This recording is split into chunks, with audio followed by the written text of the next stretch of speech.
ആത്മമിത്രം. കർത്താവിൻ്റെ അതിപരിശുദ്ധമായ നാമം വാഴ്ത്തപ്പെടുമാറാകട്ടെ. ഇന്നത്തെ ധ്യാന ചിന്തയ്ക്കായി യോനയുടെ പുസ്തകം 4-ാം അധ്യായം 5-6 വാക്യങ്ങൾ. യോന 4:5-6. അനന്തരം യോന നഗരം വിട്ടു ചെന്ന് നഗരത്തിൻ്റെ കിഴക്കേ വശത്ത് ഇരുന്ന് അവിടെ ഒരു കുടിലുണ്ടാക്കി നഗരത്തിന് എന്ത് ഭവിക്കുമെന്ന് കാണുവോളം അതിന് കീഴെ തണലിൽ പാർത്തു.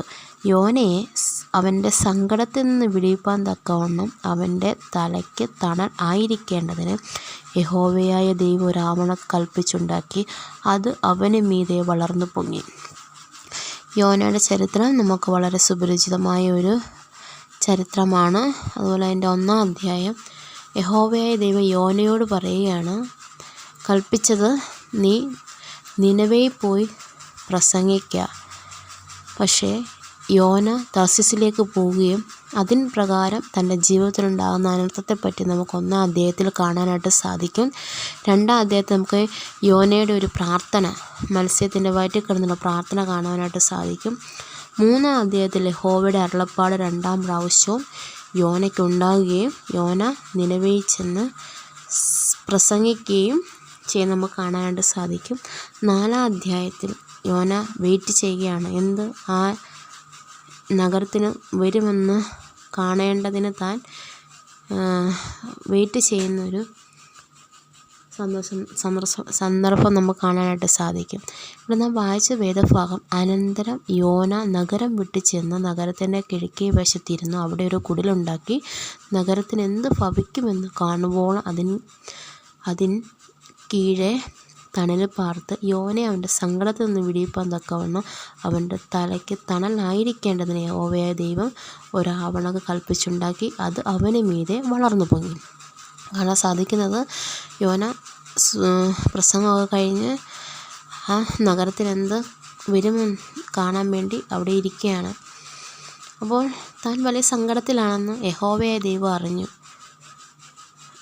അവൻ യോനയുടെ സങ്കടത്തിന് പരിഹാരമായി ദൈവം ഒരു ആവണക്ക് കൽപ്പിച്ചുണ്ടാക്കി, അവൻ്റെ തലയ്ക്ക് തണലാകേണ്ടതിന്.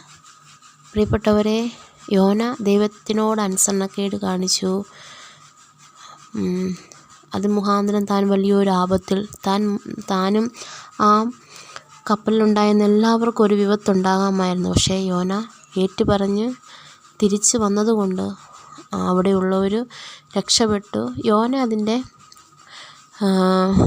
തരുണഫലം അനുഭവിക്കുകയും മത്സ്യത്തിൻ്റെ വയറ്റിൽ ചെല്ലുകയും ഒക്കെ നമുക്ക് ചരിത്രം അറിയാവുന്നതാണ്.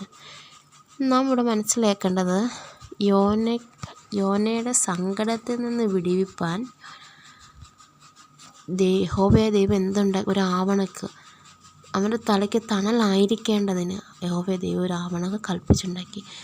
നമ്മുടെ ദൈവം എപ്പോഴും കരുണയുള്ളൊരു കർത്താവാണ്. നമുക്ക് യോന തന്നെ പറയുന്നുണ്ട് 4-ാം അധ്യായത്തിൻ്റെ അതിൻ്റെ 2-ന്റെ അവസാന ഭാഗം നമുക്ക് കാണാനായിട്ട് സാധിക്കും. നീ കൃപയും കരുണയും ദീർഘക്ഷമയും മഹാദയയുള്ള ദൈവം. നമ്മുടെ കർത്താവ്, നമ്മുടെ ദൈവം കൃപയും കരുണയും ദീർഘക്ഷമയും മഹാദയുള്ളൊരു ദൈവമാണ്. അത് യോനയുടെ ജീവിതത്തിൽ നമുക്ക് മനസ്സിലാക്കാനായിട്ട് സാധിക്കും. യോന അനുസരണക്കേട് കാണിച്ചു. 3-ാം അധ്യായം അവസാനം യോന അവിടെ ചെന്ന് പ്രസംഗിയൊക്കെ ചെയ്തെങ്കിലും യോന 3:10 പറയാ, ആർക്കറിയാം അവർ ദുർമാർഗം വിട്ട് തിരിഞ്ഞുവെന്ന്. ദൈവം അവരുടെ പ്രവൃത്തികളെ കണ്ടപ്പോൾ അവർക്ക് വരുത്തുമെന്നും അരുളി ചെയ്തിരുന്ന അനർത്ഥത്തെ കുറിച്ച് ദൈവം അനുതപിച്ചത് വരുത്തിയതുമില്ല. എത്രത്തോളം ദീർഘക്ഷമയുള്ളൊരു കർത്താവാണ് നമുക്കുള്ളത്. യോന ഇങ്ങനെയൊക്കെ അനുസരണക്കേട് കാണിച്ചു. പിന്നെയും ദൈവം ഒരു സെക്കൻഡ് ചാൻസ്, 2-ാം പ്രാവശ്യവും ദൈവം അരുളപ്പാട് കൊടുത്തു യോനയ്ക്ക്. 3-ാം അധ്യായം 1-ാം വാക്യത്തിൽ നമുക്ക് കാണാനായിട്ട് സാധിക്കും.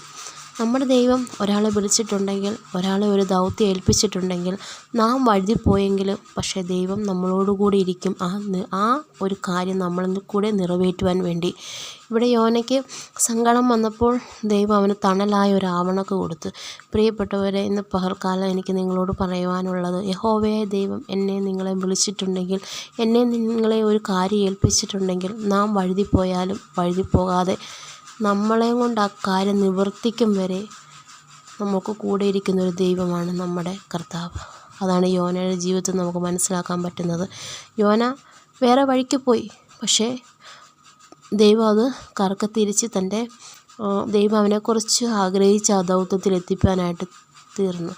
ആ സമയത്ത് തൻ്റെ ദാസൻ സങ്കടപ്പെട്ടപ്പോൾ, അല്ലെങ്കിൽ ആ ഒരു സാഹചര്യത്തിൽ ദൈവം അവന് തണലായി നിന്നു. ഇന്ന് പൽക്കാലം നമുക്കും കടന്നു പോകുന്ന ഏത് പ്രതിസന്ധിയിലും പ്രയാസത്തിലും തണലായി ഒരാവണക്ക് പോലെ ഒരു കർത്താവ് നമ്മോട് കൂടെയുണ്ട്. എന്തിനു ഭാരപ്പെടണം, പ്രയാസപ്പെടണം? രോഗദുഃഖങ്ങൾ ഇഹലോകത്തിലുള്ളതാണ്, അതൊക്കെ നമ്മളെ വേട്ടയാവും. ഒന്നോർക്കുക, സങ്കടത്തിലും രോഗത്തിലും നമുക്കൊരാവണക്കായി, നമുക്ക് തണലായി നമ്മുടെ കർത്താവ് നമ്മോട് കൂടെയുണ്ട്. ആ ദൈവത്തിൽ ശരണപ്പെടാം, പ്രാർത്ഥിക്കാം. ദൈവനാമം വാഴ്ത്തപ്പെടുമാറാകട്ടെ.